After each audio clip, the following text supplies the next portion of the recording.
دعوا هرگز سر انگور یا کاهو نیست، همیشه در مورد مردم است. چیزی به نام شکست در عدم خشونت وجود ندارد. ما نیروی خود را از همون ناامیدی که مجبور به زندگی در آن شده ایم میگیریم، تحمل خواهیم کرد. حفظ فرهنگ خود مستلزم تحقیر یا بی احترامی به فرهنگ‌های دیگر نیست. شما هرگز آنقدر قوی نیستید که به کمک نیاز نداشته باشید. سالها پیش آموختیم که ثروتمندان ممکن است پول داشته باشند، اما فقیرها زمان دارند. زبان ما بازتاب خودمان است. زبان بازتابی دقیق از شخصیت و رشد گویندگان آن است. ما نمی توانیم برای خودمان به دنبال دستاورد باشیم و پیشرفت و رفاه را برای جامعه خود فراموش کنیم. جاه طلبی های ما باید به اندازه‌ای گسترده باشد که شامل آرزوها و نیازهای دیگران باشد. این هم به نفع آنها و هم به نفع خودمان است. آموزش واقعی باید شامل استخراج خوبی‌ها و بهترین‌ها از دانش آموزان باشد. چه کتابی بهتر از کتاب انسانیت وجود دارد؟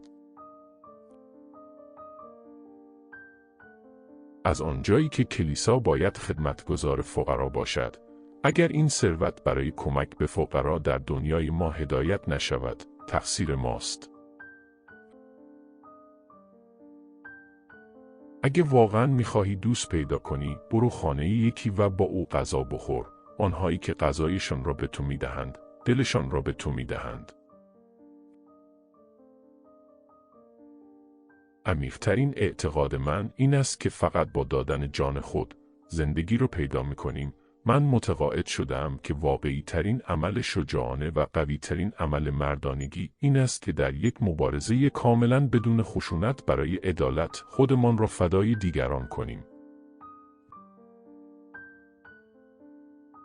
وقتی افراد فقیر درگیر یک درگیری طولانی مانند اعتصاب یا یک مسابقه حقوق مدنی می‌شوند و فشار هر روز افزایش می‌یابد، نیاز عمیقی به مشاوره معنوی وجود دارد. بدون آن، شاهد فروپاشی خانواده‌ها، تضعیف رهبری و خستگی کارگران هستیم. از عمق نیاز و ناامیدی، افراد می‌توانند با هم کار کنند، می‌توانند خود را برای حل مشکلات خود سازماندهی کنند و نیازهای خود را با عزت و قدرت برطرف کنند. در برخی موارد عدم خشونت بیشتر از خشونت به ستیزه جویی نیاز دارد. انسان بودن یعنی رنج کشیدن برای دیگران. خدایا کمک کن انسان باشیم. غایت همه دانش‌ها باید خدمت به دیگران باشد. وقتی واقعاً با خودمان صادق باشیم، باید بپذیریم که زندگی ما تمام چیزی است که واقعاً متعلق به ماست. بنابراین این نحوه استفاده ما از زندگی است که نوع انسانیت ما را تعیین می‌کند.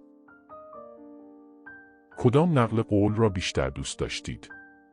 لطفاً نظر خود را در نظرات به اشتراک بگذارید.